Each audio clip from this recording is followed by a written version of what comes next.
Assalamualaikum Ustaz. Assalamualaikum Kak Azian.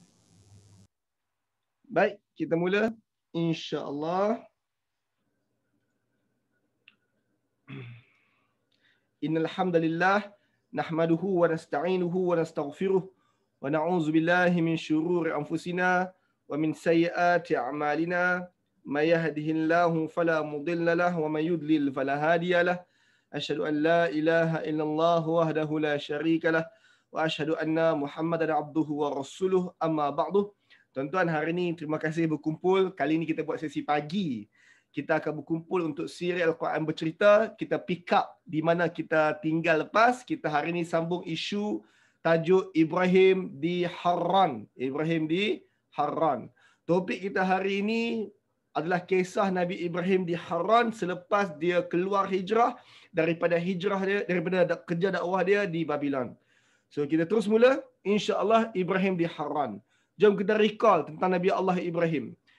Di depan tuan-tuan, itu adalah rujukan kisah Nabi Allah Ibrahim alaihissalam dalam Quran. Berarti kalau tuan-tuan study ke 14 petikan tersebut, insya-Allah tuan-tuan akan mahir ataupun akan tahu secara menyeluruh tentang kisah Nabi Allah Ibrahim alaihissalam. Siapa dia Ibrahim? Telah kita bincang kelas yang lepas. Ibrahim ini, bila kita semak susur jalur keturunan dia daripada Nuh, dia adalah salah seorang daripada Nuh alaihissalam. Nuh ada 4 orang anak dan Nabi Ibrahim alaihissalam ini dia adalah daripada keturunan Sam bin Nuh. Ibrahim ni adalah daripada keturunan Sam bin Nuh. Dan ingat, kelas yang lepas kita ada sedikit bercakap tentang Nabi Lut alaihissalam, dan Nabi Lut juga adalah daripada keturunan Sam bin Nuh kerana Nabi Lut adalah anak saudara Nabi Allah Ibrahim. Lut anak saudara kepada Nabi Allah Ibrahim. So Ibrahim keturunan Sam bin Nuh, of course Lut selaku anak saudara baginda juga daripada keturunan Sam bin Nuh. Baik.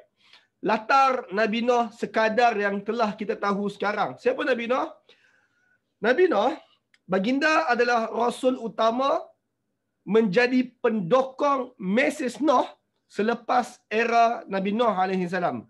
Rasul utama penyokong mesej Nuh selepas era Nuh adalah Nabi Ibrahim alaihissalam. Dan baginda adalah salah seorang rasul ulul azmi.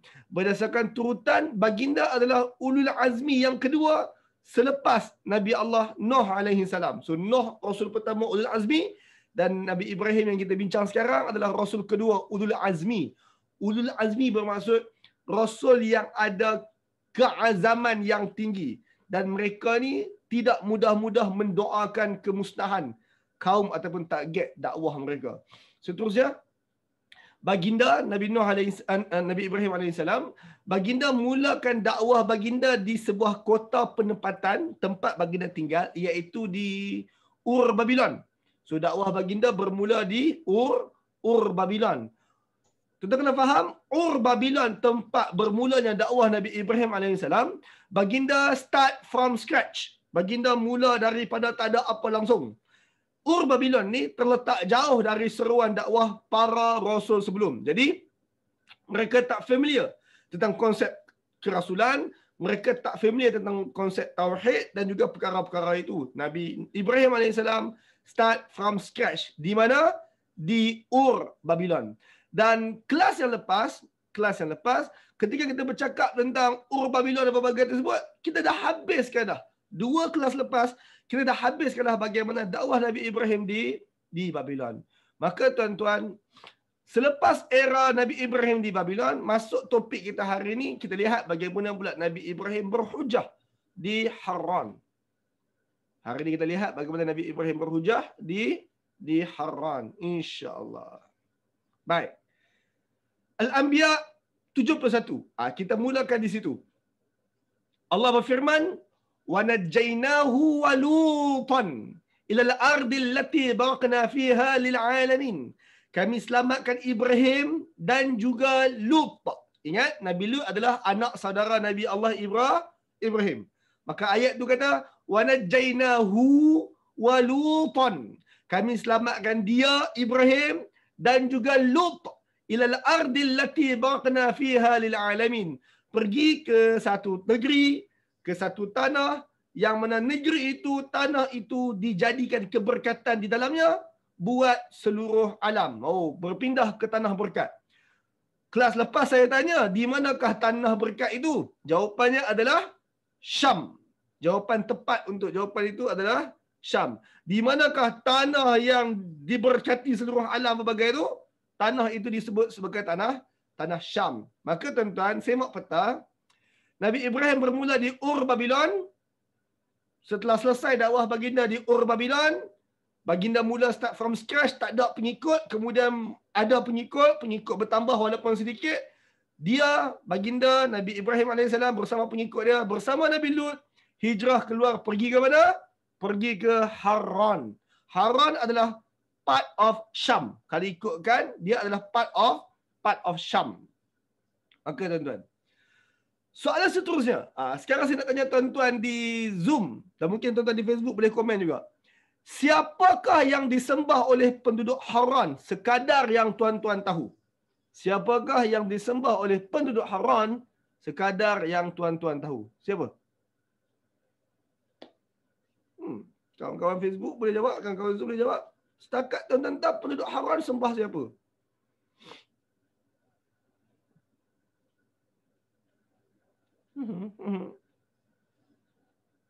Oh, pagi ni tak ada siapa jawab ke? Sekadar tuan-tuan tahu.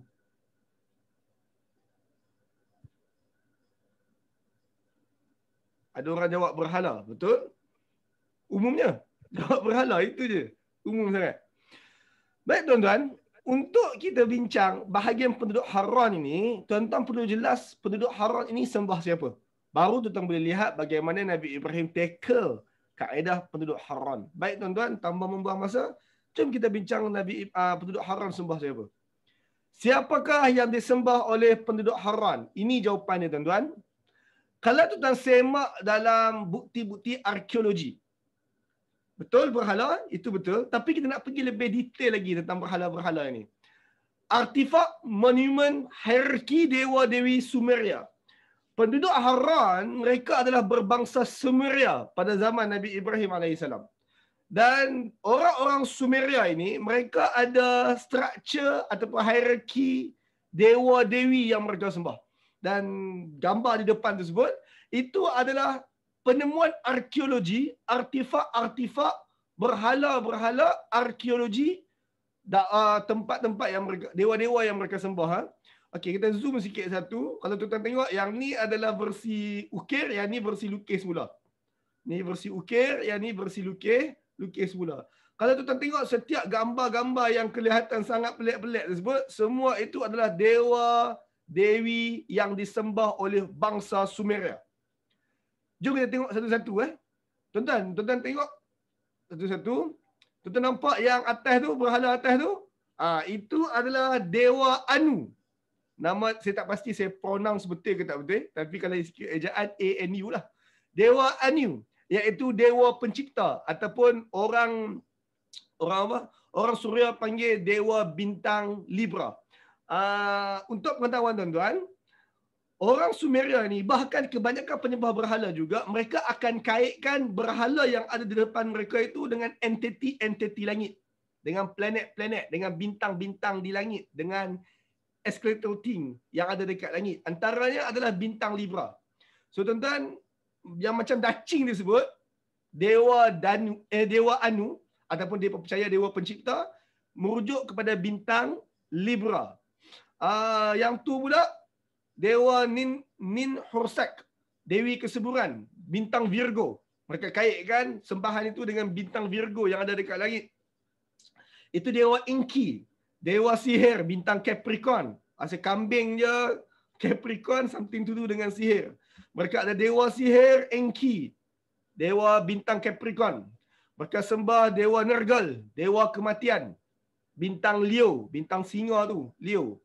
Mereka sembah Ninurta, Dewa Perang, Sagittarius. Tuan-tuan familiar kan, Sagittarius. Mereka sembah Ishkur, Dewa Angin dan Hujan, bintang Taurus. Mereka sembah Shala, Dewa Pertanian, bintang Aries. Mereka sembah Isyara, Dewi Cinta, bintang Scorpio. Dan juga perkara-perkara tersebut. Tuan-tuan, nama-nama itu, boleh tengok nama yang hitam. Libra, Virgo, Leo, Capricorn, Sagittarius, Taurus, Aries, Scorpio, dan benda-benda yang bunyi lebih kurang tu, itu hari ini nama-nama tu asing ke atau familiar dengan nama tu? Jawab saya. Horoskop. Horoskop. Terima kasih. Maka tuan-tuan, hari ni ada orang nak sebut kata, itu bunyi macam horoskop. Betul lah. Sekarang saya nak bagi tahu sikit tuan-tuan tentang horoskop. Dewa-dewa orang Sumeria dulu, seperti mana juga banyak lagi penyembah-penyembah berhala yang lain, saya dah sebut dah. Mereka sembah berhala batu seketul ada depan mata, dan batu yang seketul depan mata itu mereka kaitkan dengan entiti di langit. Entiti di langit. Maka dia kata, dewa yang ini adalah untuk bintang itu. Dewa yang ini adalah untuk bintang itu, dan dewa yang ini untuk bintang itu. Bintang itu tu dalam culture yang berbeza, mereka namakan dengan nama-nama berbeza. Orang Rom, orang Greek, saya sebut Greek ni sebab hari ni kita mewarisi nama-nama tu. Orang Greek menamakan berhala-berhala mereka sebagai Libra, Virgo, Capricorn, Leo, Sagittarius dan juga benda-benda macam tu. Yang tuan-tuan familiar dengan panggilan horoskop. Sebelum Greek menamakan dengan nama-nama itu, orang Sumeria ada nama yang lain. Untuk entiti yang sama, bintang yang sama, tapi agama itu ataupun culture tempat itu panggil dengan nama lain, culture tempat ini panggil dengan nama yang lain. Sebab itu tuan-tuan, ada panggilan-panggilan dan kepercayaan terhadap horoskop kepada bintang itu, bintang ini. So sebab itu dulu sampai sekarang pun ada lagi orang percaya tentang tilikan bintang. Masih ada lagi orang yang percaya tentang membaca bintang. Sedangkan perkara itu mendasar sejak zaman Nabi Ibrahim alaihissalam lagi. Yang mana orang memuja-muja bintang-bintang tertentu. Saya tak mau sebut mereka puja horoskop. Lebih tepat lagi mereka memuja bintang-bintang tertentu. Baik tuan-tuan, tuan-tuan tengok balik slide kita. Itu sekadar yang saya boleh kupas keluarkan daripada peninggalan arkeologi, pembacaan kita tentang dewa Sumeria, dewa-dewi yang disembah oleh orang Sumeria.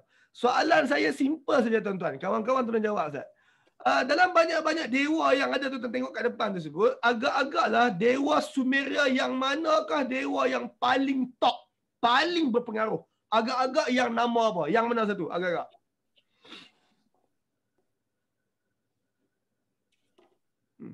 Yang mana satu yang paling power lah dewa dia? Kawan-kawan Facebook, kawan-kawan Zoom. Dewa sihir. Dewa sihir, Capricorn. Alright. Ada jawapan lain tuan-tuan? Ingat tuan-tuan, ini adalah hierarki dewa-dewa Sumeria. So agak-agak yang paling tinggi, paling power sekali dewa mana? Libra. Oh, dewa Daching. Daching sentiasa berada di atas walaupun baru kalah pilihan raya. So, yang mana satu tuan-tuan dewa paling penting? Tuan-tuan, dewa paling penting, ini nama apa hierarki dewa? Dewa paling penting adalah dewa yang duduk paling atas. Dewa Sumeria yang paling penting adalah dewa yang dalam hierarkinya mereka duduk paling atas. Dan itulah dewa paling atas. Mana dewa paling atas? Tuan-tuan, ada 3 entiti dewa yang paling atas. So, kita pergi dekat dewa yang paling atas bangsa Sumeria itu. Pertama, yang tengah itu adalah Dewi Ishtar. Dewi Ishtar, Dewi bintang kejora. Ingat tadi ada banyak-banyak bintang? Banyak-banyak bintang, Virgo lah apa bagai tadi tu. Antara bintang yang ada di langit adalah bintang yang orang Melayu panggil bintang kejora. Orang Melayu panggil bintang kejora. Ataupun tuan-tuan, dalam bahasa Inggeris kita sebut Venus. Planet. Hari ini kita sebut planet. Bintang kejora ataupun planet Zuhrah. Venus. Kenapa sebut planet? Nak sebut juga. Kenapa kita sebut planet? Tuan-tuan, orang dulu, maksudnya orang zaman sebelum kita ada perkataan planet, di langit, entiti yang berada di langit ini, entiti yang menyala-nyala, yang kita boleh lihat dengan mata kita dekat dunia, yang kita boleh cerak ni, semua entiti itu secara umumnya zaman dulu dipanggil bintang. Secara umumnya macam tu. Mereka panggil bintang. Dan bintang ini ada dua. Tuan-tuan boleh buat pembacaan. Mungkin ada ahli falak ataupun ahli astronomi kat sini boleh sahkan. Bintang ini ada dua jenis bintang. Ataupun istilah orang dululah. Dua bintang ni ada dua jenis bintang. Satu bintang yang statik. Bintang yang tak bergerak. Dia pegun. Tak bergerak, pegun maksudnya adalah hari ni kita cerak pun bintang tu duduk kat situ. Esok kita cerak pun bintang tu duduk kat situ. 3 bulan lepas tu pun kita cerak, bintang itu masih di situ. Dia tak bergerak. Cerapan bintang kita sama. Bintang yang tak bergerak ni, secara umumnya kita panggil bintang lah. Kita panggil bintang. Ataupun dalam bahasa Arab, kita panggil najam. Najam. Ringkas kata, kalau tuan-tuan duduk tengok langit, tuan-tuan akan dapati kata setiap malam set bintang di langit sama selama 3 bulan. Dan setiap 3 bulan, set bintang di langit akan bertukar. Sebahagian tuan-tuan tak sedar pun. Sebahagian tuan-tuan tak sedar pun bahawa setiap 3 bulan, set bintang di langit, Allah akan tukar. Allah akan tukar. Sebab tu, kalau tuan-tuan study tentang buruj, ingat? Buruj ke? Buruj lah. Buruj. Yang buruj pari lah, buruj biduk lah, tuan-tuan belajar dalam sains dulu kan? Buruj itu tak ada sepanjang tahun. Dia 3 bulan ini ada buruj ini, 3 bulan ini ada buruj ini. Sebab apa? Sebab setiap 3 bulan Allah akan tukar set bintang di langit. Lebih kurang macam tu. So, kita kembali kepada isu bintang. Kalau kita lihat di langit, cerap di langit, bintang yang setiap hari tak berubah tempat duduk itu kita panggil bintang. Atau bahasa Arab sebut najam. Tapi, kalaulah tuan-tuan mencerap langit, ada bintang yang semalam duduk kat sini, hari ni cerap, duduk kat sini, hari ni cerap, duduk kat sini pula, minggu depan cerap, dia duduk kat sini, minggu depan cerap, dia patah balik kat sini. Ada entiti langit ataupun bintang yang kerja dia macam tu. Dia boleh bergerak. Bintang yang boleh bergerak ini, orang dulu panggil wandering stars. Wandering stars. Bintang pegun, bintang tak bergerak, mereka panggil bintang, star. Tapi kalau bintang yang bergerak, mereka panggil wandering stars. Bahasa Arab, bintang pegun kita panggil najam. Bintang pegun kita panggil an-najam. Bintang yang bergerak, kita panggil, Arab panggil al-kawakib. Kawakib. Justru itu tuan-tuan, bintang yang bergerak itu, hari ini bahasa moden kita panggil planet. Kita panggil planet. So, planet Zuhrah itu, planet Zuhrah, sebab saya sebut Zuhrah ni sebab slide itu sebut Zuhrah. Planet Zuhrah ini dulu kita panggil dia bintang Zuhrah ataupun bintang kejora. Kejora tu bahasa Melayu kuno. Sebab kadang-kadang tuan-tuan duk nyanyi lagu engkau lah kejora aku berbagai. Kejora tu merujuk kepada planet Zuhrah. Planet Venus, bintang kejora. So tuan-tuan, ada 3 dewa paling utama di Sumeria. Disembah di Haran. So 3 dewa yang paling besar ini, satunya dewa Ishtar. Dia dewi bintang kejora. Yang kedua, tuan-tuan tengok lagi 2 tu tuan-tuan. Agak-agak yang lagi 2 tu apa dia? Tuan-tuan. Bulan dengan matahari. Bulan dan matahari. Bulan dan matahari. Maka tuan-tuan, yang kedua, yang tu itu adalah dewa Nanna, dewa bulan. Yang itu adalah dewa Nanna, dewa bulan. Dan yang satu lagi, itu adalah dewa Shamash. Dewa Shamash, iaitu dewa matahari. Kesimpulannya, orang Sumeria, termasuk orang Haran berbangsa Sumeria, orang Haran berbangsa Sumeria ini, mereka menyembah Ishtar, Nanna dan Shamash. Ataupun bahasa harianya, mereka sembah bintang kejora, mereka sembah berhala bulan, mereka sembah berhala matahari. Di samping banyak berhala-berhala lain yang kita bincang tadi. 3 berhala ini, Ishtar, Nanna dan Shamash, 3 berhala ini, bintang kejora, bulan dan matahari, mereka ada rumah berhala. Mereka ada tokong khas rumah berhala untuk 3 dewa besar ni. Dan dewa-dewa lain tu, dewa-dewa kecil. So mereka tu setakat penghias tokong lah. ingat tuan-tuan, kelas yang lepas Nabi Ibrahim musnahkan berhala. Dan bila dia musnahkan berhala yang kecil-kecil. Dia, berhala yang besar-besar, dia tak boleh musnahkan. Tuan-tuan lihat orang yang penyembah berhala, rumah berhala, ataupun tokong, ataupun kuil tu nak panggil, rumah berhala yang besar-besar ni, selalunya dia cuma ada satu berhala utama. Berhala-berhala yang lain tu sekadar perhiasan penjaga pintu ya. So 3 berhala ini adalah berhala yang ada rumah berhala masing-masing. Maksudnya Ishtar ada rumah berhala sendiri kat sini. Lepas tu Shamash ada rumah berhala kat sana. Nana ada rumah berhala kat sana. Masing-masing ada rumah berhala tersendiri. Dan tuan-tuan boleh bayang, dalam rumah berhala yang tersendiri itu, berhala dia cukup besar lah. Dan berhala lain yang kita bincang tadi tu sekadar perhiasan dekat kanan kiri. Kecil-kecil ya. Lepas tu tak ada rumah berhala. Jelas tuan-tuan? Maka tahulah kita sekarang bahawa 3 ini adalah 3 berhala entiti langit yang diberhalakan kemudian disembah oleh orang Sumeria, dan bangsa Sumeria ini berada di Haran, di samping di tempat-tempat lain. Fine, alhamdulillah. Setelah tuan-tuan faham demikian, baru kita boleh baca ayat yang kita nak baca. Allah berfirman, surah Al-An'am ayat 75. Ingat, Ibrahim baru saya hijrah ke apa?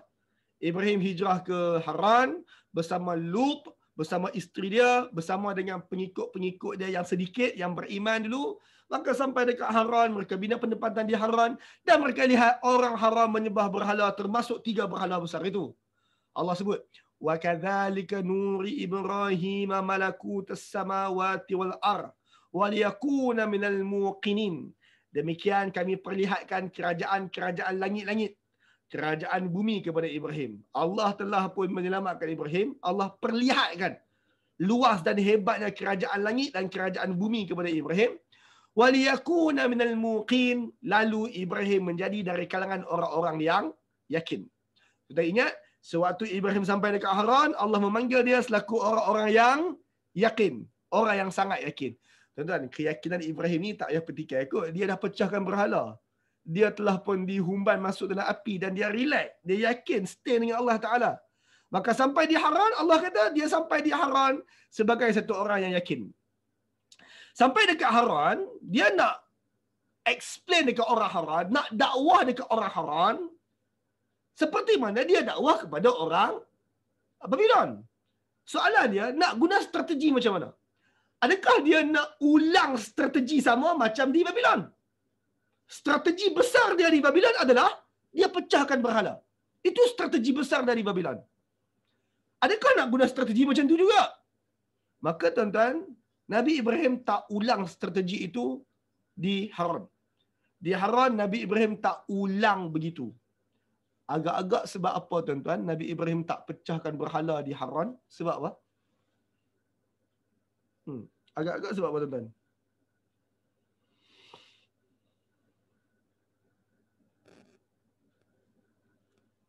Kawan-kawan di Facebook, kawan-kawan di Zoom, di Facebook, tolong jawab Zat.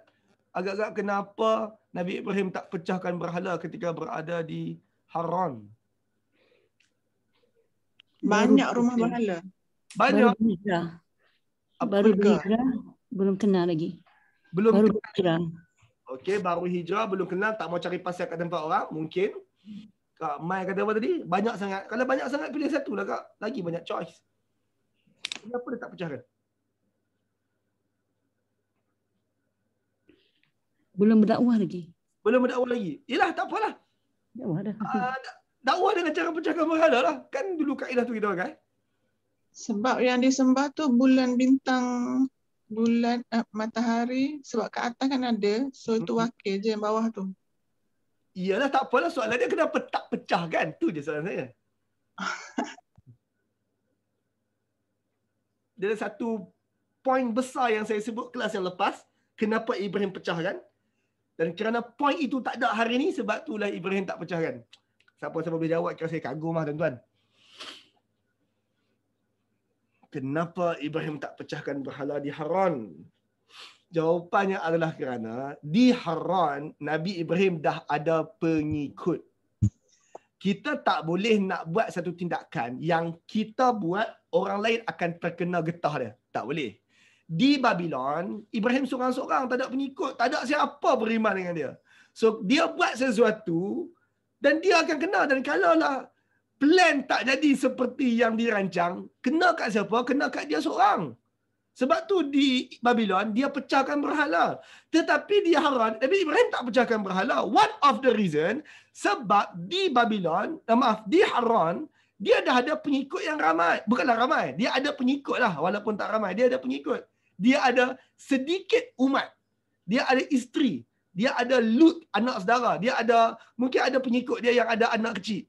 Dia tak maulah buat sesuatu yang akhirnya pengikut dia yang kecil-kecil tu pun kena juga. Maka sebab itu di Babylon, dia pecahkan berhala. Di Haran, dia tak pecahkan berhala. Jadi dia kena cari strategi lain untuk memahamkan orang Haran betapa cara mereka menyembah itu tak bijak. Maka ini apa yang Ibrahim buat. Jom kita lihat betapa bijaknya Ibrahim. Nabi Ibrahim pergi dekat rumah berhala tersebut. Tengok apa Allah beritahu. Falamma janna alaihi lail. Lalu tatkala malam jan, malam selubung. Tuan-tuan pernah dengar perkataan jin? Jin sesuatu yang tak nampak kan? Maka apabila malam telah tidak nampakkan bumi. Jannah.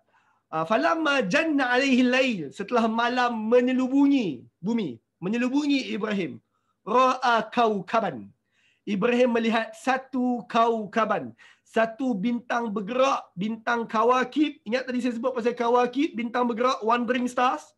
Maka Ibrahim nampak satu bintang yang bersinar. Qala. Ibrahim pun kata apa? Dia nampak bintang tu. Dia kata apa? Dia kata, Hadha Rabbi. Inilah Tuhan aku. Falamma afala qala la uhibbul afilin. Bila bintang itu terbenam, dia kata, aku tak sukalah kepada benda-benda yang terbenam ni. Setuju apa yang Ibrahim sedang buat? Ini apa yang Ibrahim sedang buat. Untuk memahamkan orang bahawa penyembahan berhala tu tak bijak, maka dia pilih satu berhala dulu. Berhala apa tadi? Ada berhala Zuhrah, ada berhala bintang kejora, ada berhala matahari, ada berhala bulan. Betul? Maka dia pilih untuk serang tiga-tiga berhala yang utama tu dulu. Cara dia pergi dekat rumah berhala Ishtar, berhala bintang. Allah sebut, bila malam dia nampak bintang, bintang kejora tersebut.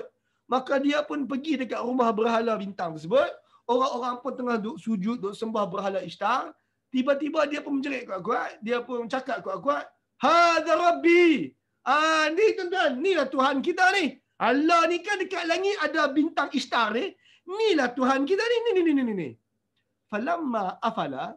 Tapi apabila bintang kejora itu telah pun berlalu, terbenam.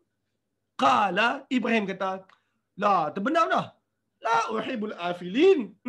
Tak best lah, tak seronok lah, tak syok lah. Sembah sesuatu yang terbenam. Tuan-tuan, dia cakap macam tu untuk siapa dengar? Untuk siapa dengar?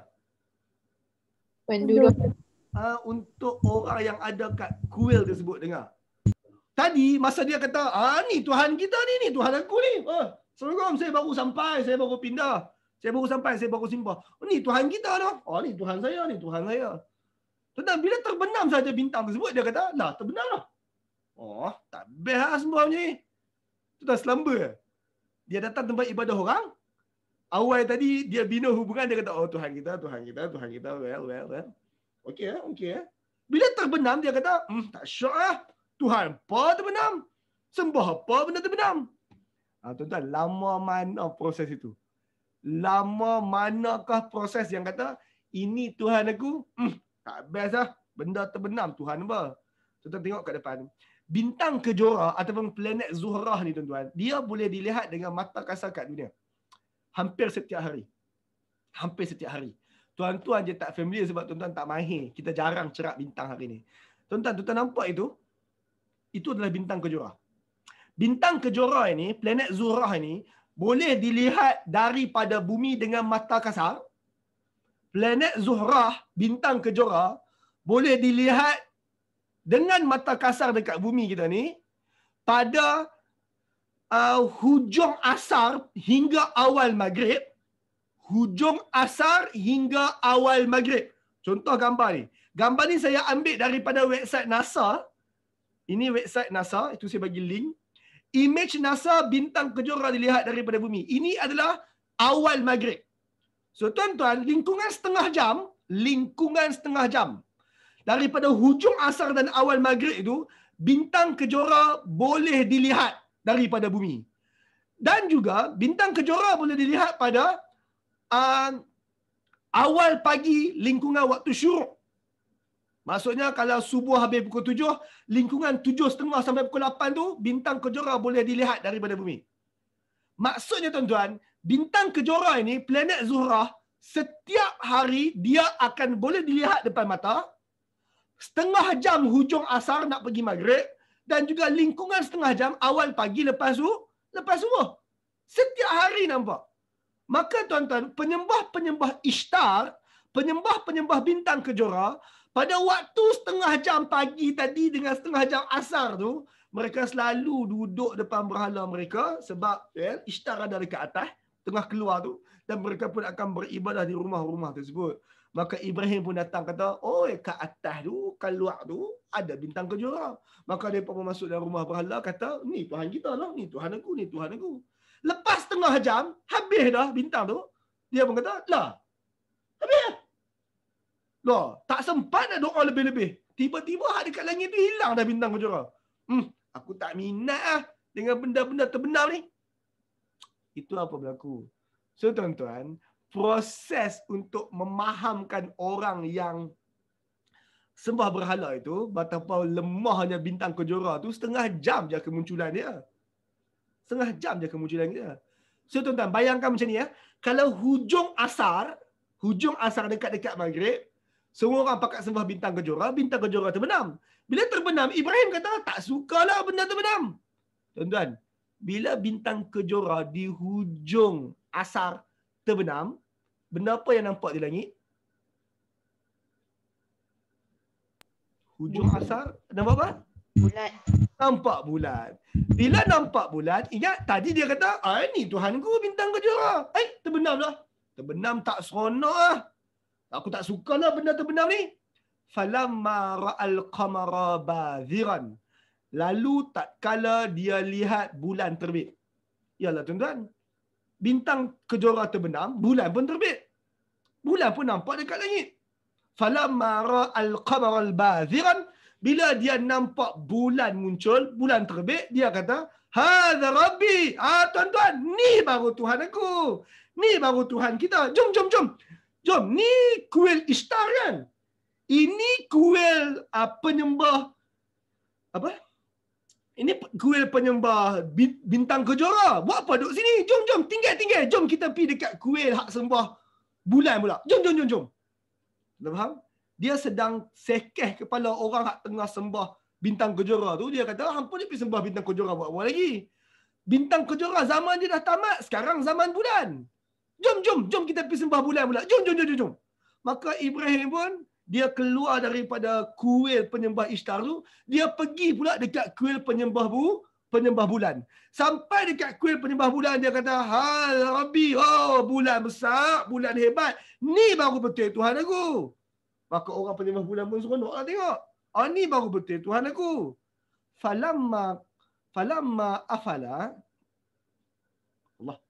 Sekejap. Falamma afala, tapi apabila bulan pula terbenam, qala, Ibrahim kata, la illam yahdini rabbi. Terbenam dah bulan. Hai, kalaulah Tuhan aku tak tunjuk ke aku, kalaulah Tuhan aku tak tunjukkan kepada aku, la akunanna minal qaumid dallin. Pastilah aku termasuk dari golongan sesat macam yang ada dekat kuil ni. So tuan-tuan, ni ayatlah tu penting. Kalaulah Tuhan aku tak tunjuk kat aku. Maksudnya tuan-tuan, waktu dia buat proses ini, waktu dia buat proses duk kata, ini Tuhan aku, ini Tuhan aku. Waktu tu Ibrahim dah ada Tuhan ke belum? Dah. Allah.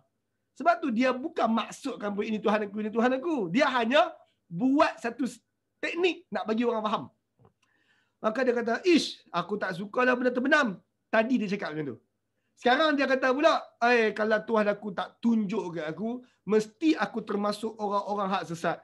Ada ke betul? Yang tadi tu sembah setengah jam. Tuhan yang tadi, Ishtar, ada kuasa setengah jam pagi, setengah jam petang. Yang ni pula bulan adalah kuasa lebih kurang 10 jam waktu malam. Tak syok lah. Aku tak minat macam ni. Maka tuan-tuan, bila bulan terbenam, keluar matahari. Falamma ra'a syamsa bazirah. Tak kala mereka lihat, dia lihat matahari pula terbit. Apa dia kata? Hadza rabbi, hadza akbar. Yang ni baru betul Tuhan aku. Yang ni paling besar. Ini lagi besar daripada Ishtar, bintang kejora. Yang ni lagi besar daripada apa? Bulan. Dan yang ni lah yang paling besar, matahari. Apa korang ni? Ni, penyembah-penyembah bulan. Stop, jom pergi dekat kuil matahari pula. Apa korang pergi sembah bulan lagi? Korang duk sebut bulanku sayang, waktu pukul 8 pagi buat apa? Korang duk pergi letak makanan depan dewa bulan 8 pagi buat apa? Bukan dia boleh tolong kan? Dia malam tadi. Jom kita pergi dekat berhala yang satu lagi pula. Maka dia pun rekrut, jom. Bila tuan-tuan faham kan? Dia bukan tengah rekrut betul. Dia cuma buat sarkasm. Nak bagi orang fikir. Maka dia sampai dekat berhala matahari. Dia kata, ni bagus Tuhan. Betul yang ni lagi besar ni. Power ni lagi besar ni. Hadza akbar. Ini paling besar. Dan tuan-tuan, satgi bila hujung asar, matahari terbenam, bintang kejora keluar balik. Falamma afalat. Apabila bintang matahari tersebut terbenam, which is bintang kejora keluar balik. Qala, Ibrahim kata, ya qaum, inni bari'un mimma tusyrikun. Wahai kaum, sekarang dengar. Sesungguhnya aku berlepas diri daripada whatsoever yang kalian sekutukan itu. Semalam aku cakap apa? Bintang kejora Tuhan aku. Aku berlepas diri. Aku saja kata tu. No, tak terlibat lah. Aku tak terlibat dengan penyembahan bintang kejora. Aku orang sebut apa? Apa tu? Bulan Tuhan, aku berlepas diri daripada bulan yang kalian sekutukan itu.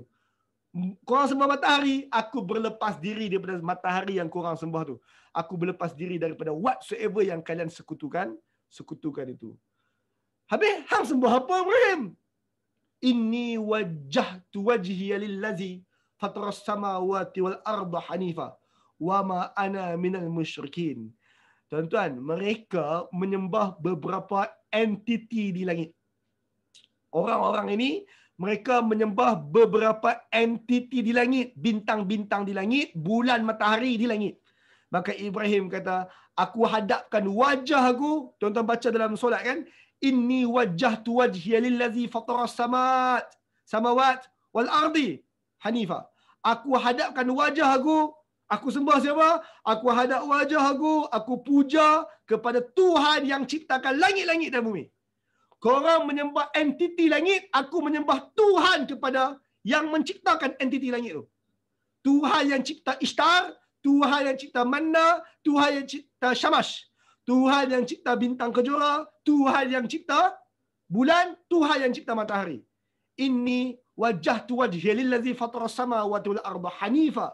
Aku sembah Tuhan kepada langit-langit, Tuhan kepada bumi dengan penuh hanif.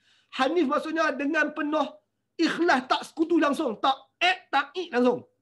Wa ma ana minal musyrikin. Dan aku bukan dari kalangan orang-orang yang musyrik, orang-orang yang menyembah 2, 3, 4, 5 Tuhan. No, never. Aku bukan sama sekali orang-orang musyrik. Maka tuan-tuan, kawan-kawan di Facebook tulis dekat bawah. Kawan-kawan di Zoom, tolong buka mic, baca benda yang saya nak sebut ni. Kesimpulan hujah Ibrahim, hujahi syirik. Baik, kawan-kawan Facebook, tolong tulis kat bawah. Kawan-kawan di Zoom, kesimpulan hujah Ibrahim, menghujahi syirik. 1, 2, 3. Tuhan tidak menghilang, Tuhan sentiasa ada. Tuhan tidak menghilang. Tuhan tak terbenam, Tuhan tak tidur, Tuhan tak hilang. Tuhan mesti sentiasa 24 jam Tuhan. 2. Manusia tersesat tanpa petunjuk dari Tuhan. Tuhan tu kalau tak hilang tapi tak bagi petunjuk, dia tak berhak dipanggil Tuhan. Manusia tersesat tanpa petunjuk dari Tuhan. 3.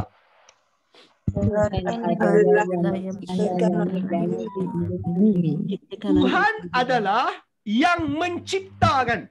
Tuhan mesti Tuhan pencipta. Tuhan yang menciptakan langit-langit, Tuhan yang menciptakan bumi.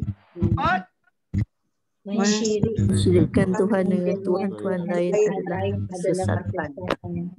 Ibrahim sebut dia Hanif, Ibrahim sebut dia berlepas diri daripada segala yang musyrik. Ibrahim kata, wa ma ana minal musyrikin. Aku bukan orang-orang yang musyrik, orang-orang yang buat syirik.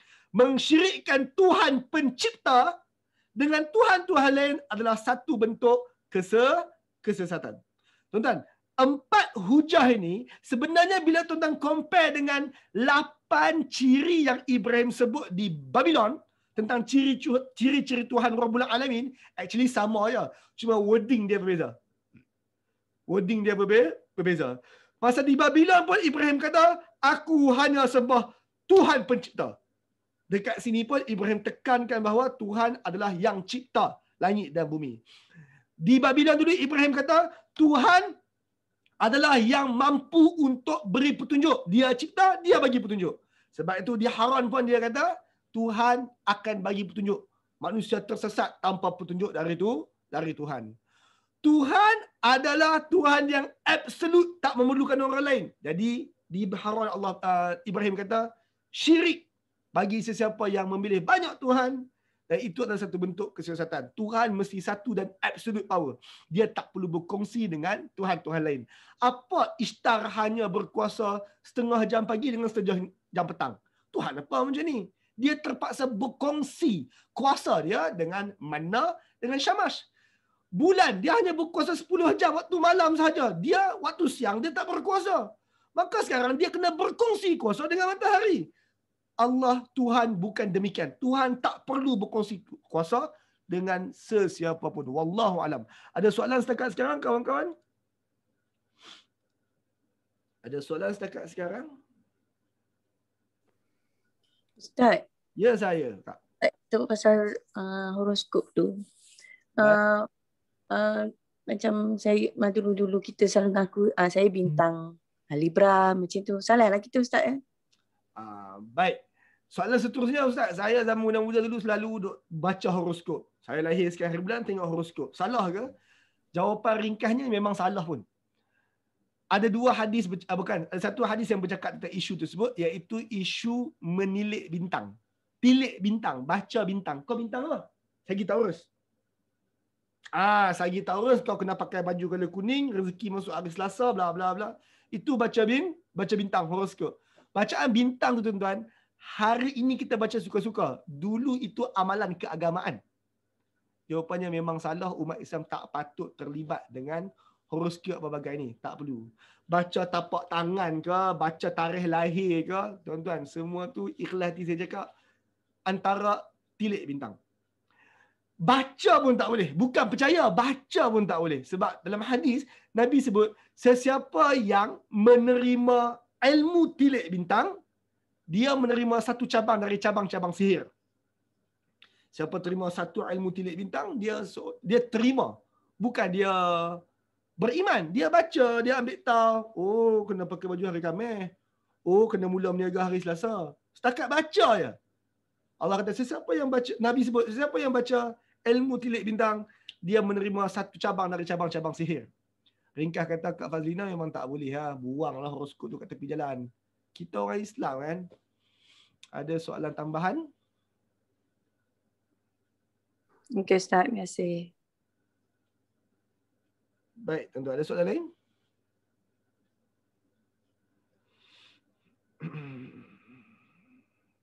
Baik, saya baca di Facebook sekejap.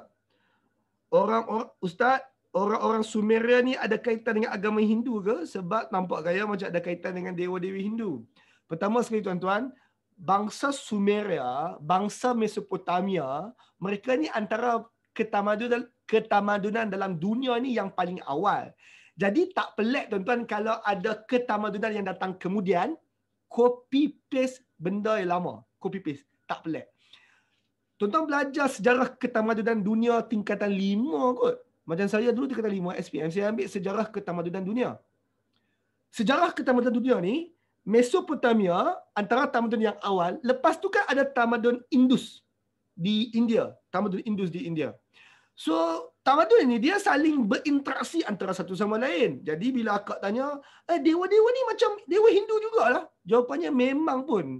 Memang dia ada merge. Memang ada merge. Dan kalau tuan semak orang-orang yang sembah matahari di Iran, di Parsi, mereka juga akan ada Tuhan penyembah berhala, Tuhan-Tuhan sebegini, tapi dinamakan dengan nama-nama sendirilah. Orang Rom nanti, orang Greek nanti pun menyembah planet-planet ini dengan nama sendiri, nama masing-masing. Bahkan tuan-tuan, Lata, Uzza dan Manat, 3 berhala Quraisy, Lata, Uzza dan Manat. Tuan-tuan tahu Lata, Uzza dan Manat tu, mereka punya logo apa dia? Bulan, matahari dan juga kejora.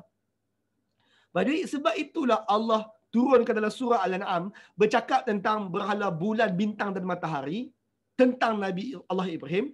Sebab di Mekah pada zaman Nabi Muhammad, Lata, Uzza dan Manat adalah berhala bulan, bintang dan matahari.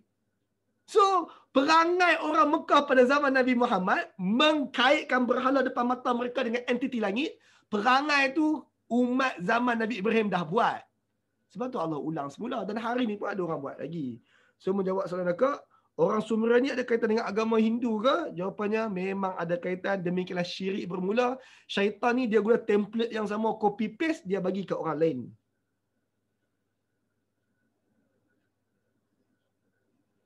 Dewa cinta, Cupid. Wallahu alam. Saya rasa dia geng-geng terlibat dengan setan-setan tu jugalah. Dewa angin, dewa hujan selalu ada dalam filem. Ya betul?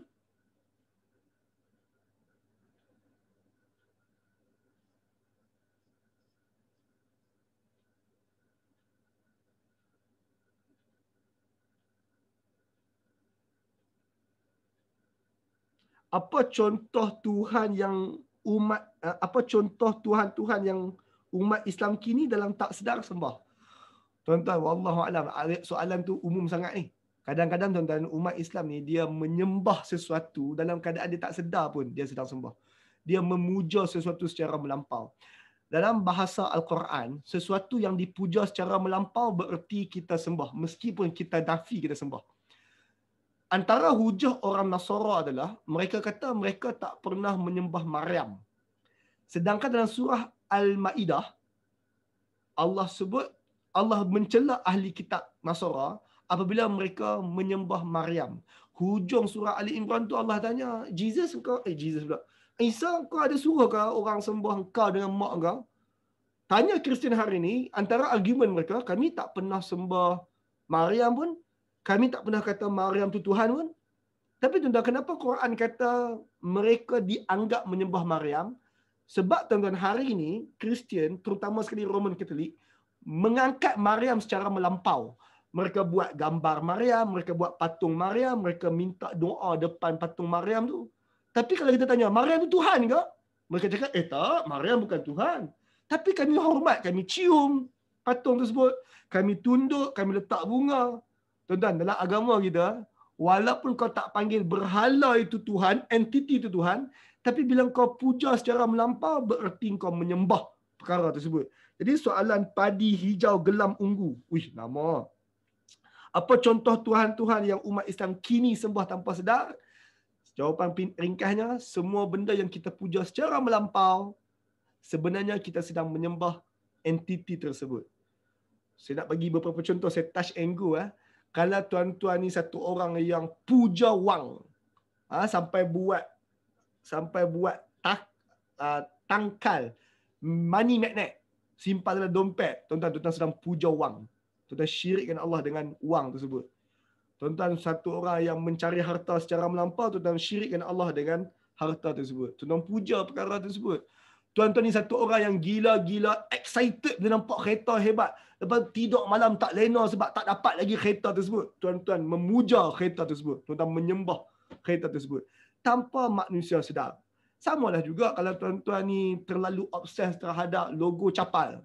Puja bawa masuk toilet tak boleh letak atas kepala pula tu melampau-melampau. Tuan-tuan, walaupun tuan-tuan kata tuan-tuan tak sembah, tuan-tuan tak anggap dia Tuhan, pemujaan yang melampau itu dianggap sebagai menghampiri syirik ataupun ada buka jalan pergi ke arah kesyirikan. Wallahu alam. Ada soalan tambahan tuan-tuan? Ustaz, adakah cara macam tu dipanggil mereka bertawasul dengan Maryam? Bertawasul bab lain, memuja bab lain. Tawasul bab lain, puja bab lain. Kelas lepas kita bincang tentang seni memahami Quran. Semalam kot. 2 hari lepas topik kita seni memahami Quran. Saya bercakap tentang tawasul, 3 kaedah tawasul yang boleh. Cium gambar tak terlibat dengan kaedah tawasul. Letak ke atas kepala benda-benda tersebut, yang tu tawasul apa? Itu apa kaitan dengan tawasul? Kadang-kadang orang guna istilah agama cuma nak menghias syirik dan bid'ah yang dilakukan. Wallahu alam. Ada soalan tambahan?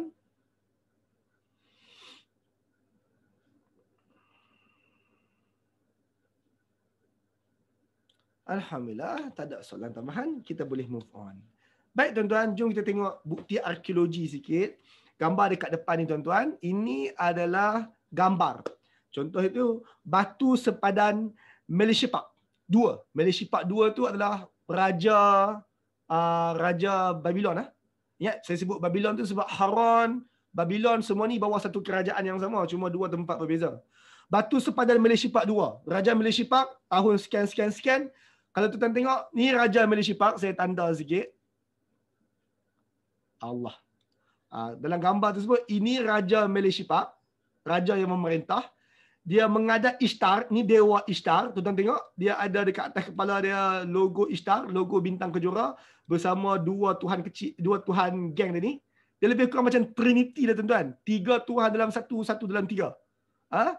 Matahari, bulan dan juga Ishtar ni, dan ini dewa Ishtar untuk serahkan anak dia. Ni hak kecil ni anak perempuan dia. Kepada Ishtar, Nanna dan Shamash. Ini adalah batu sempadan. Yang ni yang saya tengah conteng ni, dia adalah zoom kepada batu sempadan tersebut. Maksudnya dalam tradisi orang Sumeria, benda itu adalah memang berlaku. Dan itu tuan boleh lihat berhala Ishtar, Nanna dengan Shamash. Logo mereka di mana-mana sahaja. Seperti mana orang menyembah berhala suka meletakkan logo-logo patung-patung di sana sini. Demikianlah pemujaan berhala mana pun, letaklah logo tu kat sana sini. Atas kepala, bawah poket, dalam beg, dompet, semua pakat letak. Itu namanya pemujaan. Tuan-tuan, gambar ini. Gambar ini adalah Raja Nabualpilda. Saya tanda. Ini yang bawah ni. Ini raja dia. Raja Nabualpilda. Dia menghadap Shamash. Ini berhala Shamash. Macam mana kita tahu dia berhala Shamash? Sebab yang pertama dia punya entity dulu. Dia bubuh dia punya logo Shamash dulu, logo matahari dulu. Dia menghadap Shamash yang berada di atas takhta, dinaungi oleh 3 berhala yang lain tu. Tablet ini berusia bertarikh kurun ke-9 sebelum Masihi lagi. So point dia kat sini tuan-tuan, berhala-berhala itu memang disembah secara meluas zaman sebelum Islam. Okey, itu ternampak dengan jelas di situ, insya-Allah. Ini Tugu Raja Ashurnasirpal. Berdiri di bawah lambang tuhan-tuhan, termasuklah 3 tuhan yang utama tersebut. 3 tuhan yang utama. Itu Shamash, itu Nanna, itu Ishtar dan juga tuhan-tuhan lain yang mereka sembah. Wallahu alam. So tuan-tuan, 3 dewi-dewi utama sembahan bangsa Sumeria. Ini Dewi Ishtar, Dewi Bintang Kejora. Ini Dewa Nanna, Dewa Bulan. Dan ini Dewa Shamash, Dewa Matahari. Saya selaku Muslim melihat berhala-berhala pecahan-pecahan berhala yang masih tinggal ni, saya selaku Muslim jauh di sudut hati saya sedikit tertawa lah, sedikit geli hati. Hari ni benda ini pernah dipuja suatu masa dahulu. Hari ni hanya jadi macam bahan artifak, hanya jadi macam bahan mainan, pecah sana pecah sini. Tuan-tuan, Allah bukan macam tu. Tuhan tak wajar sebegitu. Sebab tu kita tak sembah yang diciptakan. Kita menyembah yang menciptakan. Wallahu alam. Tuan-tuan, sebelum kita sambung, ada soalan? Minat artis kira melampau tak? Minat artis Korea, dia anggap melampau tak juga Ustaz? Jawapannya, minat setakat minat dengar lagu cukup lah. Tapi kalau tuan-tuan pergi letak gambar dia dekat dinding almari tuan-tuan, lepas tu buat wallpaper handset tuan-tuan, malam-malam duk bercakap pula bahasa Korea dengan gambar tersebut, melampau lah tu. itu pemujaan melampau lah. Saya masih ingat tuan-tuan, saya tengok Naruto. Saya cakap terang, saya tengok Naruto. Ramai lagi orang tengok Naruto. Dalam Naruto ni tuan-tuan, ada satu scene tersebut, satu watak Naruto tu mati. Heiji nama dia. Watak tu mati. Tak apalah, kita macam komik dia, mati dah. Okay, mati. Move on lah. Tapi tuan-tuan, ada orang yang melampau bila watak tu mati, pi buat seremoni. Pi buat pasang lilin, duk ucap terima kasih Neji kerana anda telah pun berkhidmat kepada Konoha apa bagai. Pi buat kubur dia pula dekat ada orang pi buat kubur dia letak. Sebab penyembah berhala ni tuan-tuan, dia beli plat, dia buat kubur, buat gambar, letak, pi semayang pula dekat gambar tersebut. Apa cerita? Benda tu adalah rekaan. Dalam komik je pun. Tapi ada orang puja secara melampau. So menjawab soalan akak ni, adakah minat artis secara melampau, artis Korea melampau tu juga dianggap sebagai pemujaan? Jawapannya, ya. Tuan-tuan, tenang tak hidup kita bila kita tak perlu hidup dalam kepompong orang-orang besar ini. Artis-artis ni. Dia pun nak buat apa mampu pergi kat mereka lah. Kalau lebih-lebih apa. Wallahu'alam. Ada soalan lain sebelum kita move on? Ustaz. Ya Kak Siti. Kalau setakat simpan figurin tak apa kan? Tu nak bagi saya kata boleh tu. Tuan-tuan jangan buat trik dengan Allah Ta'ala. Tuan-tuan tahu tuan-tuan melampau ataupun tidak. Tuan-tuan tahu. Saya nak bagi contoh. Alang-alang dah sebut pasal figurin. Satu orang kawan kita, saya dah sebut kawan. Dia satu orang Kristian masuk Islam. Saya tak ingat nama dia apa dia. Tapi yang pentingnya, kisah yang saya tengah cakap ni, diceritakan oleh brother Yusuf Evan. Yusuf Evan ni, dia Kristian masuk Islam dan dia jadi pendakwah. Lepas dia jadi pendakwah, dia pun mendakwah untuk kawan-kawan dia apa semua. Dan ada satu orang manusia ni, dia masuk Islam. Orang ni, dekat rumah dia suka simpan figure lah. Iron Man, dia suka simpan. Dia buat kotak, dia simpan, buat collection. Tapi tuan-tuan, dalam agama kita kan, kita dilarang untuk buat patung kan? Buat patung. Dia kata, saya simpan je saja nak apa? Saja nak simpan. Saja nak buat collection. Brother Yusuf Evan beritahu kata, kalau saja nak buat collection, bagi anak main. Bagi tak anak main lepas tu anak duk kepok. Bagi tak? Tak boleh. Mahal kot. Bererti kau puja melampau. Tuan-tuan, mainan ni kita beli untuk apa? Untuk main. Beli mahal-mahal mainan, simpan kat situ. Buat apa? Samalah juga. Tuan-tuan beli kereta untuk apa? Untuk naik kereta tersebut, pergi langgat lubang. Tapi kalau hujan sikit, Allah parking kereta pasal apa? Hujan. Sayang sat pergi calak. Beli kereta buat apa mahal-mahal? Tak guna. Tuan-tuan, bila kita beli, kita simpan buat ni, kita yang berkhidmat kepada benda tu. Bukan benda tu berkhidmat pada kita.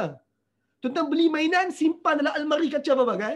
Bukan mainan tu berkhidmat pada tuan-tuan. Tuan-tuan berkhidmat kepada mainan tersebut. Ikhlas hati saya cakap, kalau anak saya memang tak bagi. Ringkas kata, kalau ada orang tanya, boleh tak Ustaz? Setakat simpan gitu-gitu je. Saja Ustaz, saja. Tanya saya antara yang kata tak boleh. Pada Yusuf Evan, kawan dia tu bila dia kata macam tu, kawan dia punya nak bagi tahu memelihara tauhid ni, dia balik rumah, dia bagi anak main. Lepas tu dia sengaja, contohlah kalau patung tersebut ada tangan manusia berbagai, dia sengaja kepok bagi tangan dia cacat sikit ke apa, untuk menghilangkan perasaan sayang, suka kepada perkara tersebut. Wallahu alam. Terima kasih. Ada soalan? Kak Roda reply. Betul Ustaz. Memang perkara tersebut membawa kepada syirik kalau tak biar. Kalau kita tak jaga. Betul tuan-tuan. Syirik bermula dengan keseronokan, kehormatan yang melampau-lampau begitu lah. Wallahu alam. Ada soalan tuan-tuan?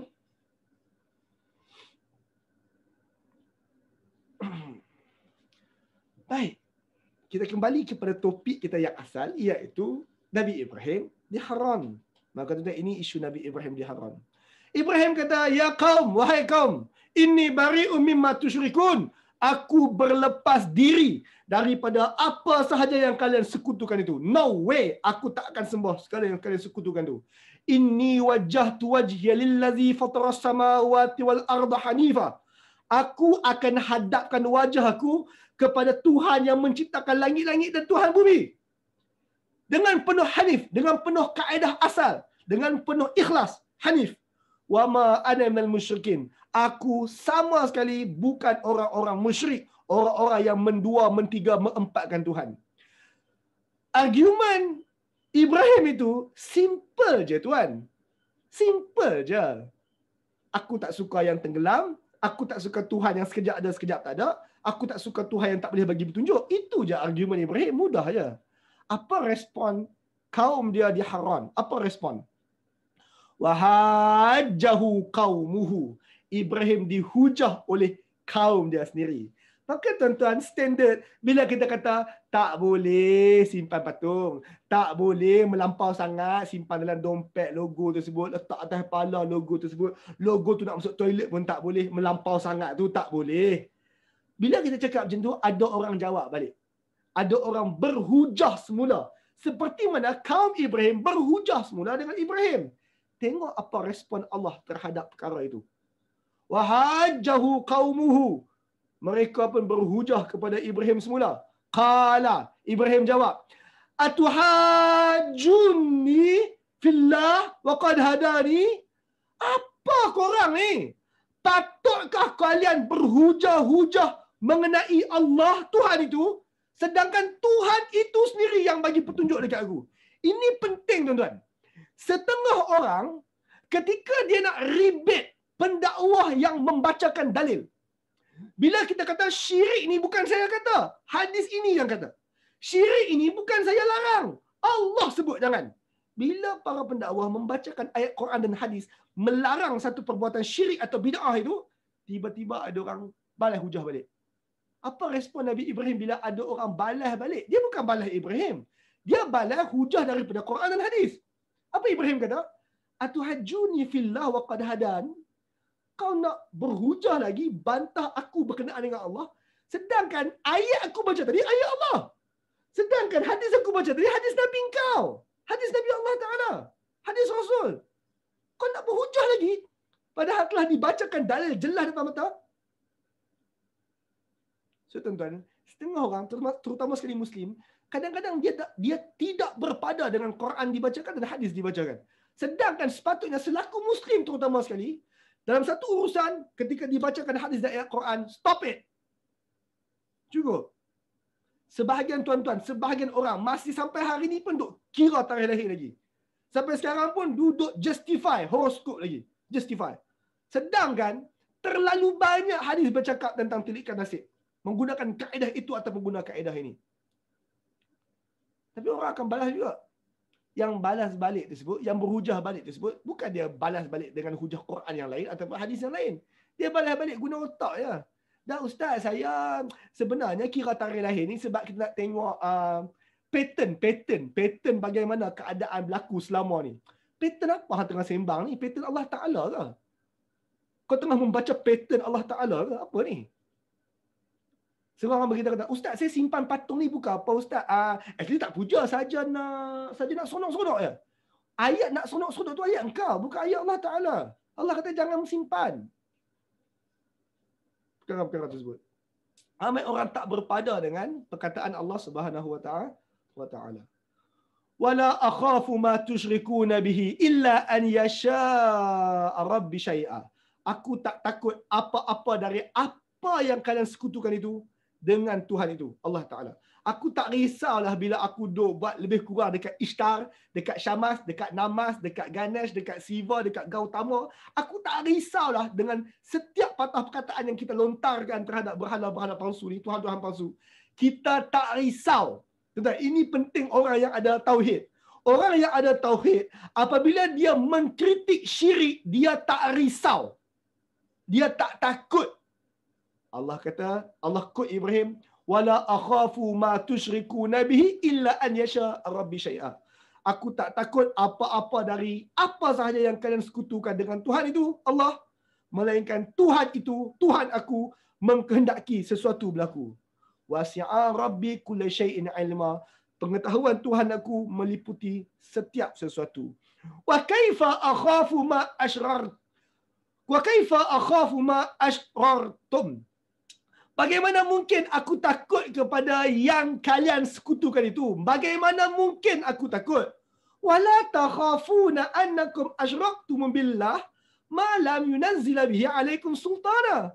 Bagaimana mungkin aku perlu takut, perlu risau kepada benda-benda yang kalian sekutukan itu, sedangkan kalian tu tak takut pun dengan Allah yang mana Allah tak menurunkan sesuatu hujah pun berkenaan perkara yang kalian buat tu. Fa ayyul fariqaini ahaqqu bil amn? Golongan mana lebih patut rasa selamat? Tuan-tuan, saya nak baca balik explain, kemudian tuan-tuan perlu jawab soalan tu. Ibrahim kata, kenapa aku perlu takut dengan segala benda yang kalian baru reka tadi tu? Sedangkan kalian tak takut pun dengan Allah Subhanahu Wa Taala yang menurunkan ayat yang larang tadi, menghantar Nabi yang membacakan hadis yang larang tadi. Kau tak takut pun? Kenapa aku pula perlu takut dengan korang? Sedangkan malam yunazzil bihi alaikum sultana. Tuhan tak turun segala apa-apa kebenaran. Tuhan tak beri apa-apa hujah yang menyokong pihak engkau pun. Engkau pun tak boleh kod hujah-hujah Tuhan on behalf pihak kau. Sekarang tuan-tuan, kita yang menjauhi syirik, yang pegang teguh kepada Quran dan Sunnah ini, nama pun pegang teguh kepada Quran dan Sunnah. Tuan-tuan, kadang-kadang sebut dekat lidah, pegang teguh pada Quran dan Sunnah. Tapi bila kita baca ayat Quran mana, Sunnah mana, tak boleh jawab. Tuan-tuan, orang yang tahu dalil, tadabbur, orang yang tahu dalil dan dia pegang teguh kepada dalil yang dia pegang daripada Quran dan Sunnah itu, dia akan rasa tenang terhadap orang yang sekadar cakap mulut kosong, setakat kata tok guru aku buat, setakat kata lama dah kami buat, setakat aku kata Google ada cakap, YouTube ada cakap, setakat begitu sahaja. Orang yang pegang Quran dan Sunnah ini, dia akan rasa lebih tenang. Dan argument kita, kenapa aku perlu takut kepada engkau sedangkan kau tak boleh bawa pun dalil daripada Quran dan Sunnah itu. Lam yunazzil bihi alaikum sultana. Tuhan tak ada turunkan sebarang keterangan tentang perkara yang kau buat tu pun. Sekarang tuan-tuan, jawab soalan yang bawah tu. Fa ayyul fariqaini ahaqqu bil amn?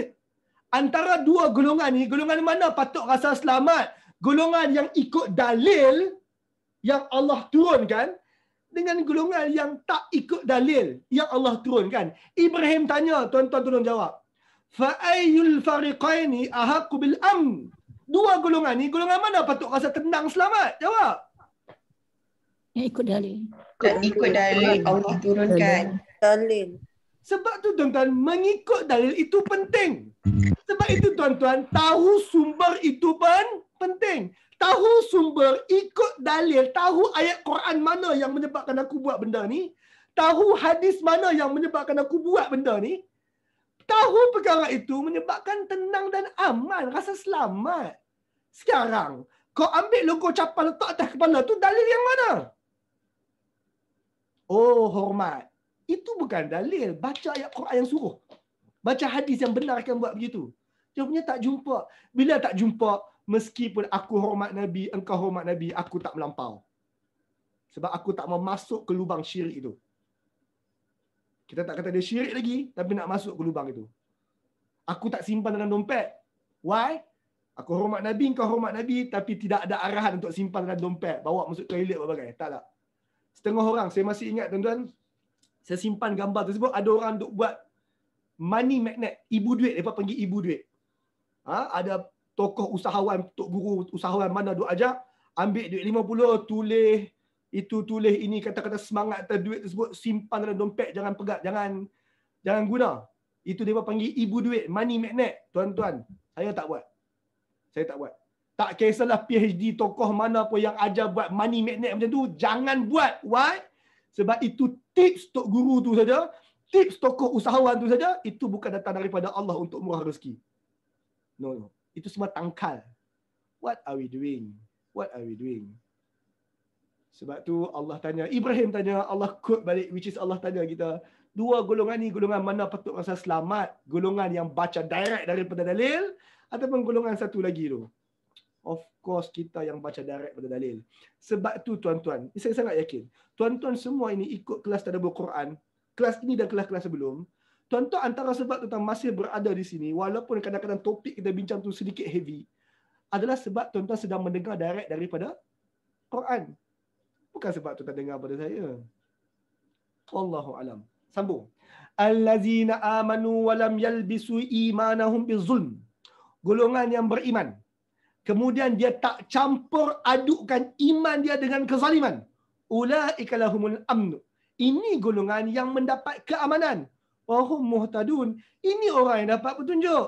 So tuan-tuan, ketauhidan kita, ketaksuban kita terhadap tauhid. Ketaksuban kita terhadap tauhid. A very proud monotheism.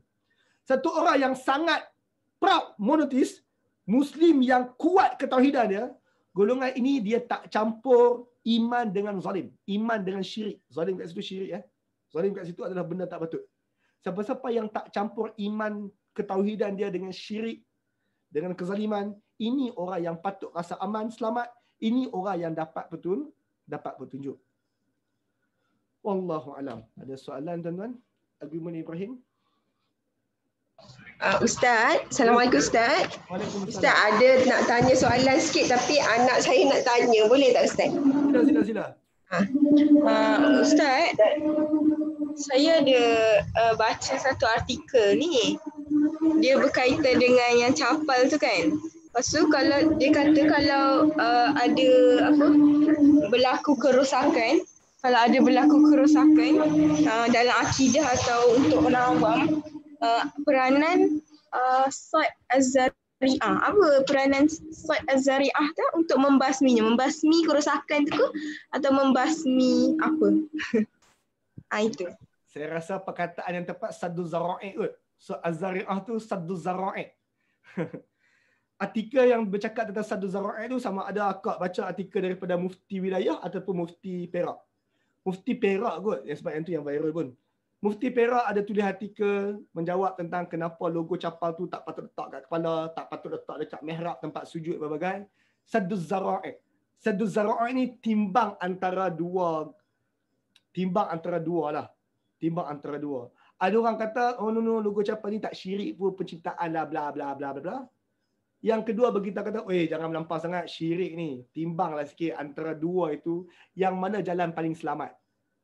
Tuan-tuan, satu kata mungkin syirik, yang satu lagi kata confirm syirik. Tuan-tuan, nak selamat, tinggallah. Lari daripada khilaf. Keluar daripada khilaf. Timbang Saddu Zara'i. Janganlah over sangat. So menjawab soalan akak, itulah apa yang Mufti Wilayah keluarkan artikel, Mufti Perak keluarkan artikel. Timbang taralah Saddu Zara'i tersebut. Tengok mana berat, mana ringan. Yang paling ringan sekali tuan-tuan letaklah logo tak letak logo langsung atas kepala. Itulah yang paling ringan. Awak semayang tuan-tuan kurang kena ke kalau tak letak logo capal tu atas kepala? Tak letak pun tak apa, tak letak pun tak apa kan. Tinggal yang tak letaklah supaya tenang. Keluar daripada khilaf. Saddu Zara'i. Terima kasih. Ada soalan tambahan?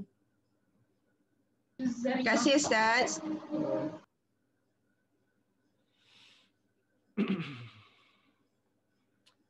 Ada soalan tersebut. Alhamdulillah, bahagian berkenaan Nabi Ibrahim dengan Haran tamat pada ayat tadi. Wallahu alam. Ustaz, macam mana dengan orang Haran? Orang Haran terima ke dakwah Nabi Ibrahim lepas tu? Wallahu alam. Kita tak tahu. Lepas tu mereka ada ambil tindakan apa-apa kepada Ibrahim ke? Wallahu alam, cerita tamat kat situ. Kita tak tahu lebih-lebih. Sekadar sumber daripada riwayat, ada orang beriman dan ada orang tak beriman.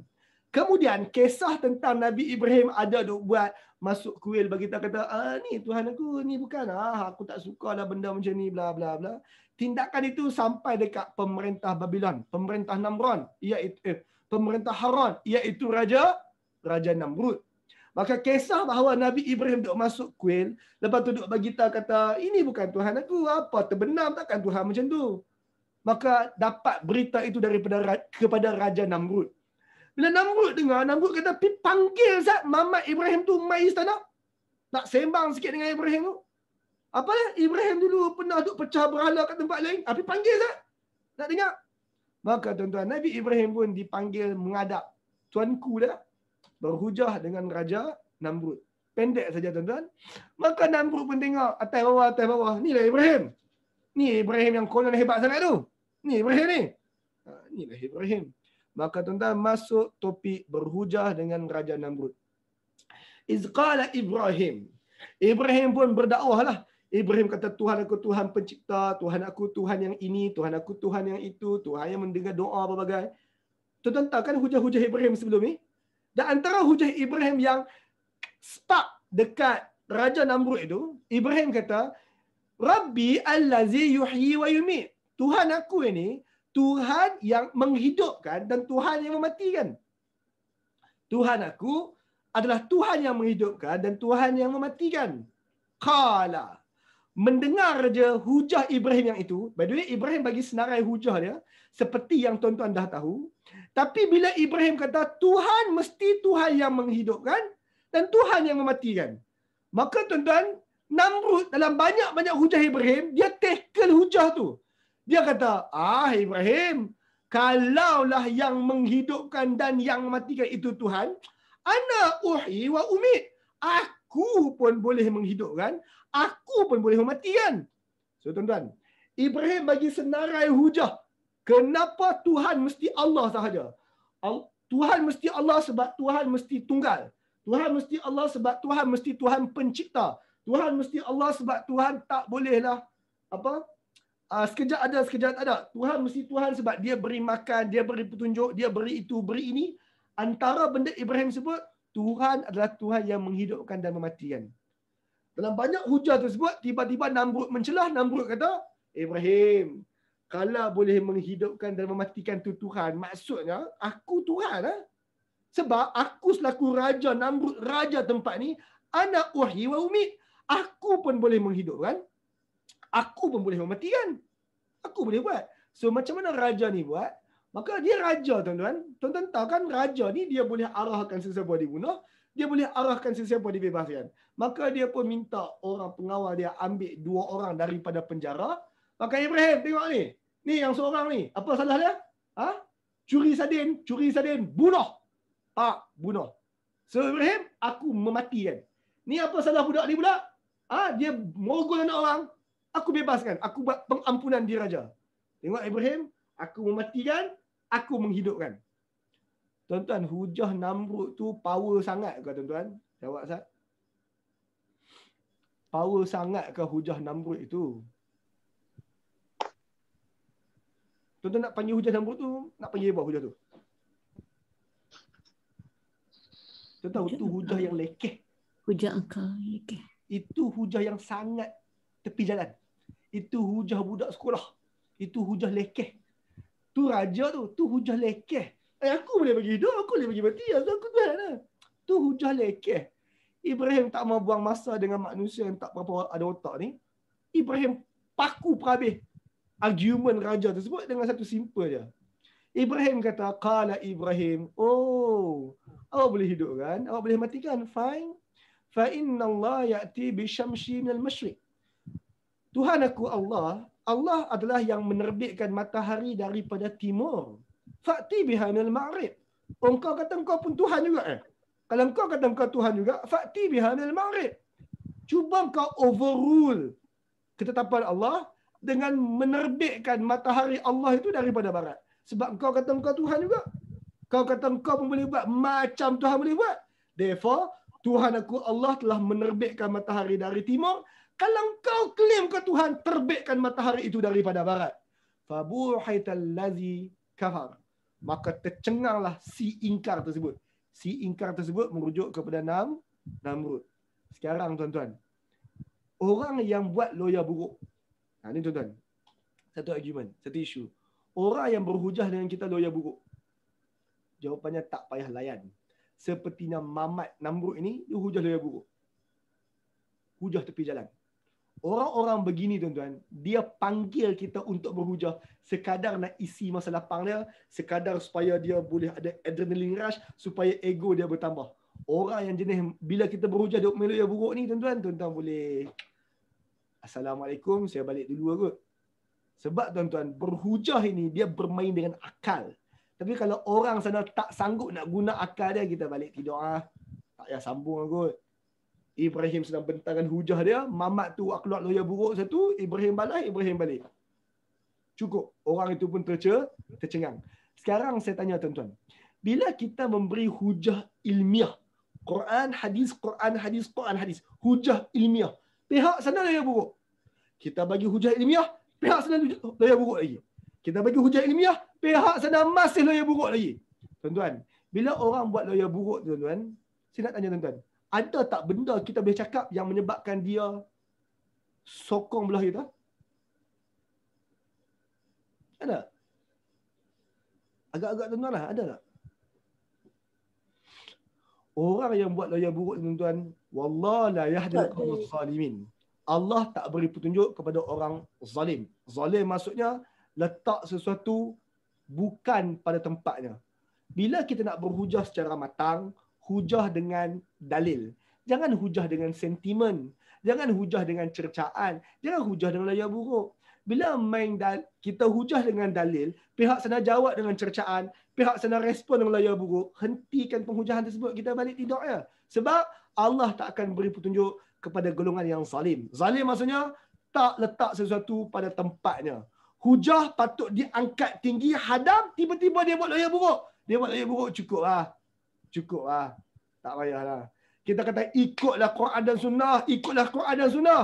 Tiba-tiba dia jawab, kalau nak ikut Sunnah sangat, naik unta lah. Dan orang yang main cakap macam tu, kita stop, tak payah sambung. Tak payah sambung. Kita cakap apa pun tak akan masuk ke otak dia. Why? Sebab Allah tak beri petunjuk kepada orang zalim. Allah tak beri petunjuk kepada orang zalim. Jelas tuan-tuan? Maka bila kita kata logo capal tersebut, takkan awak masuk toilet pun tak boleh. Dia kata, hang tu, Kaabah awak masuk toilet tak? Kita kata, nama pun Kaabah nak angkat masuk toilet macam mana? Tapi tuan-tuan, hujah-hujah macam tu adalah hujah. Hujah lekeh. Hujah-hujah tu hujah yang buruk. Tak payah layan lah hujah-hujah macam tu. Okey tuan-tuan? Wallahu alam. So tuan-tuan, Allah tak beri petunjuk kepada orang-orang yang zalim. Wallahu alam. So tuan-tuan, ada soalan setakat sekarang?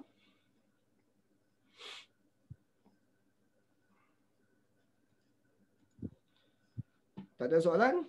Kita lihat keadaan Nabi Allah Ibrahim AS. So Nabi Ibrahim, kita recall sekejap. Nabi Ibrahim mula hujah dia di Ur Babylon. Dia hijrah pergi ke Haran. Daripada Haran, baginda berhijrah pergi ke Kanaan.